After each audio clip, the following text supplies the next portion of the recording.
यार एक शक्ति है, गॉड है। मुझे लगता है कोई ना कोई सुप्रीम पावर है, कोई शक्ति ऐसी तो है जो आपकी हेल्प करती है उस समय। जब से मैं पैदा हुआ हूँ तब से मुझे पता लगता है ये सुपर पावर है, ये सुपर पावर है, ये सुपर पावर है, ये सुपर पावर है। लेकिन आज मैं बहुत विश्वास के साथ कह सकता हूँ दोस्तों कि सुपर पावर तो एक ही है, जिसने ये आंखें बनाई, जिसने ये मुंह बनाया, जिसने हमारा वंडरफुल शरीर बनाया। आप मानते हैं खालिक में? खाली का मतलब मुझे नहीं पता। बनाने वाला। आप एक ईश्वर में मानते, एक खुदा में मानते या अनेक खुदा में मानते? नहीं, मैं तो सभी जगह जाता हूँ, मंदिर जाता हूँ, मस्जिद जाता हूँ, लेकिन मैं किसी को मानता नहीं। मैं सिर्फ यही मानता हूँ कि मैं भी मंदिर जाता हूँ, मस्जिद मैं भी मंदिर जाता हूँ, मस्जिद जाता हूँ। एक पावर जो है जो हमको रूल करती है, मैं उस चीज को मानता हूँ। एक पावर, दो पावर नहीं ना? एक पावर जो है, वही तो पूछ रहा हूँ मैं, एक पावर को मानते या दो पावर को मानते? एक ही पावर को मानता हूँ। मैं भी एक पावर को मानता हूँ। मंदिर भी जाता हूँ, मस्जिद भी जाता हूँ, लेकिन मंदिर जाके बुत परस्ती नहीं करता हूँ, मूर्ति पूजा नहीं करता हूँ, क्योंकि वो पावर कहती है मूर्ति पूजा मत करो। मूर्ति मतलब वो पावर वाले को आप कम पावर दे रहे, बराबर ना? तो हिंदू मजहब कहता है मूर्ति पूजा मत करो, ईसाई मजहब कहता है मूर्ति पूजा मत करो, कुरान कहता है मूर्ति पूजा मत करो। एक पावर, उसको पावर कहो, ईश्वर कहो, खुदा कहो, अल्लाह कहो, लेकिन एक है ना कि दो है? एक ही है। बिल्कुल से एक पावर को मानते, बिल्कुल। यानी एक ईश्वर को मानते, बिल्कुल। एक खुदा को मानते, बिल्कुल। एक अल्लाह को मानते, बिल्कुल। आप मानते हैं कि बुत परस्ती, मूर्ति पूजा गलत है? गलत तो है, लेकिन मैं करता हूँ। हाँ, यही तो बात है। आप मानते हैं गलत, अल्हम्दुलिल्लाह, करते वो गलत चलते आ रहा है, बचपन से चलते आ रहा है। मेरे परदादा भी कहते थे कि जमीन चपटी है, लेकिन मैं जब स्कूल में जाता हूँ डॉक्टर बन गया। बट हम मूर्ति की पूजा करने की वजह से मैं मानता हूँ कि मैं गॉड फियरिंग हूँ, मुझे डर है, मेरे वालिद गलत काम से बचता हूँ। हाँ, गलत काम करते लेकिन गलत काम से बचते, दोनों में टकराव है। आप गलत काम से बचते फिर बोलते गलत काम करते। मूर्ति की पूजा करने से मैं गलत काम से बचता हूँ। आपने कहा मैं मानता हूँ। आपने कहा मूर्ति पूजा करना गलत है, मैं मूर्ति पूजा करता हूँ, गलत काम से बचता हूँ, तीनों में टकराव है। मैं हिंदी में जरा कमजोर हूँ। आपने कहा कि मूर्ति पूजा करना गलत है, लेकिन फिर भी मैं करता हूँ और गलत काम से बचता हूँ, दोनों कॉन्ट्रडिक्टिंग है। शराब पीना गलत है, फिर भी पीता हूँ और गलत काम नहीं करता। अरे पीऊंगा तो बलात्कार करूंगा ना। मैं नहीं पीता हूँ। आप नहीं पीते, अच्छी बात है, अल्हम्दुलिल्लाह। आपके वेद में लिखा है, बाइबल में लिखा है, कुरान में लिखा है, तो क्यों करते? बचने का है तो उस पावर, उस ताकत, उस अल्लाह, उस खुदा, उस भगवान के अहकामात पे अमल करो। मूर्ति पूजा करने से क्या मिलेगा आपको?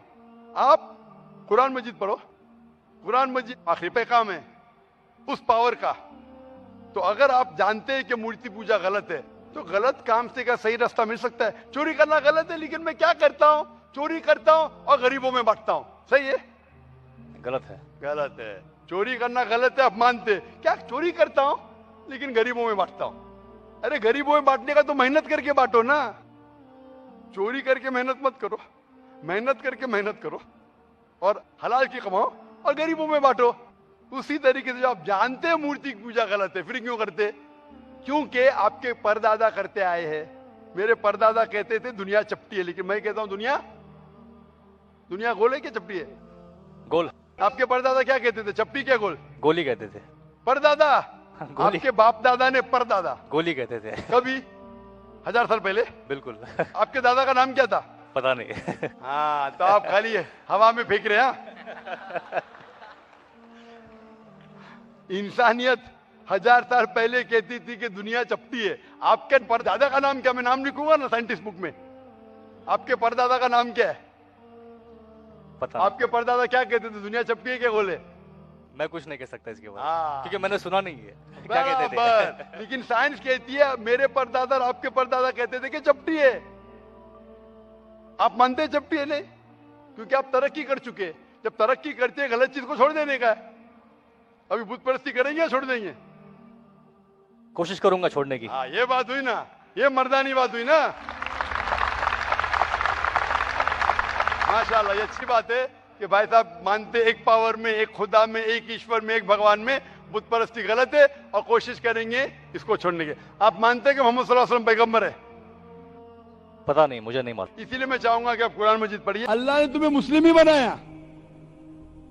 हो सकता है कि बचपन में आपके बड़े, आपके वालिदैन, आपके टीचर आपको सही रास्ता नहीं दिखा सके और आप गलत रास्ते पे गए, लेकिन इसके बावजूद आप अल्लाह को दोषी नहीं ठहरा सकते। आप ये पूछ सकते कि अल्लाह ने क्यों मुझे हिंदू खानदान में पैदा किया? अगर मुस्लिम खानदान में पैदा किया होता, हो सकता है कि मैं मुसलमान होता। अल्लाह ताला फरमाते हैं कुरान मजीद में, सूरह फुरकान में, सूरह नंबर 25, कि अल्लाह अगर चाहे तो सारे इंसानों को मुसलमान बना सकता है। लेकिन फिर टेस्ट क्या है? अगर टीचर चाहे तो सारे स्टूडेंट को पास कर सकता है, लेकिन टेस्ट क्या? टेस्ट वो होता है क्या टीचर सही तालीम देने के बाद इम्तिहान लेता है, जो आदमी सही जवाब देता है वो पास होता है, जो गलत देता है फेल होता है। तो अल्लाह ताला ने सारे इंसानों को अपना आखिरी पैगाम दे चुका है कुरान मजीद। उसके बाद अगर इंसान उस पर अमल करते तो पास होते, अमल नहीं करते तो फेल होते। और अगर आप अल्लाह से कंप्लेन करेंगे कि क्यों मुझे हिंदू खानदान में पैदा किया, तो अल्लाह ताला फरमाते कि आप किधर भी पैदा हो, चाहे मुसलमान खानदान में या हिंदू खानदान में, ये कहना कि हर इंसान जो मुस्लिम खानदान में पैदा होता है जन्नत में जाएगा, बिल्कुल गलत है। सिर्फ मुसलमान खानदान में पैदा होने के बाद और मुस्लिम नाम रखने से इंसान जन्नत में नहीं जाता है। जन्नत में जाने के लिए एक अल्लाह में मानने के अलावा, अल्लाह के रसूल में मानने के अलावा उनके अहकामात पे अमल करना चाहिए। हर मुस्लिम अमल तो नहीं करता है, तो हर इंसान जो मुस्लिम खानदान में जाएगा, जो मुस्लिम खानदान में पैदा होता है, वो जन्नत में नहीं जाएगा। लेकिन अल्लाह ताला ये फरमाते हैं कि हर इंसान को,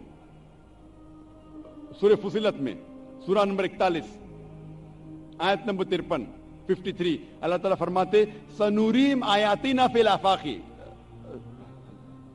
व फी अनफुसिहिम हत्ता यतबय्यना अन्नहुल हक, कि बहुत जल्दी हम आपको अपनी निशानियां दिखाएंगे। अल्लाह ताला फरमा रहे इंसानों से कि जल्द हम आपको हमारी निशानियां दिखाएंगे होराइजन्स में, ताकि आप पे वाज़ेह हो जाए क्या हक है, क्या अल्लाह एक है, अल्लाह के अलावा कोई माबूद नहीं है। लेकिन हक जाहिर होने के बाद हर इंसान उस पर अमल करना जरूरी नहीं। वो सोचने लगे, वो इंसान सोच सकता है कि अगर मैं इस्लाम कबूल करूं तो हो सकता है कि मेरे दोस्त मुझे छोड़ देंगे, हो सकता है कि मेरे वालिदैन मुझे जायदाद से दखल कर देंगे, हो सकता है कि मुझे मेरे तिजारत में नुकसान हो। तो ये सब चीजें इंसान को बहुत बार भटकाती है और हक कबूल करने से रोकती है। लेकिन आखिरत के दिन के ऊपर आप ये अल्लाह से कंप्लेन नहीं कर सकेंगे कि मुझे किसी ने भी इस्लाम के बारे में नहीं कहा। इसीलिए कुरान मजीद में लिखा गया है सूरह अनाम में सूरह नंबर 6 आयत नंबर 158 कि उस दिन, आखिरत के दिन, अगर आप कहेंगे कि मेरे वालिदैन बुत परस्त थे, मूर्ति पूजा करते थे, इसीलिए मैं कर रहा हूं, तो अल्लाह ताला फरमाएगा ये बहाना नहीं चलेगा, क्योंकि अल्लाह ताला खुद हर इंसान के दिल में वादे कर देता है हक क्या है, और वादे करने के बाद आपके पास कोई शिकायत का मौका नहीं रहेगा। और आपको भी, आप आज इस मजलिस में आ चुके हैं और मैंने लाखों लोग के सामने आपको वादे किया है कि खुदा एक है, उसके अलावा कोई माबूद नहीं, और मोहम्मद सल्लल्लाहु अलैहि वसल्लम उसके आखिरी पैगंबर है। अगर आज आप इस बात को नहीं मानेंगे तो कल आप ये कंप्लेन नहीं कर सकेंगे, आप शिकायत नहीं कर सकेंगे अल्लाह से कि मुझे पता नहीं था। बाकी लोग कर सकेंगे क्या नहीं, वो बाद में देखा जाएगा। आप तो, अल्लाह तो वादे कर दिया किसके जरिए पता नहीं, लेकिन आज मेरे जरिए तो कर रहा है आपको, और इतने लाखों लोग शहादा दे रहे और करोड़ों लोग टेलीविजन पे देख रहे आपको। तो अभी आपके पास कोई बहाना नहीं, कोई शिकायत नहीं ये कहने के लिए कि मैं मुसलमान खानदान में पैदा नहीं हुआ इसलिए मैंने इस धर्म को एक्सेप्ट नहीं किया।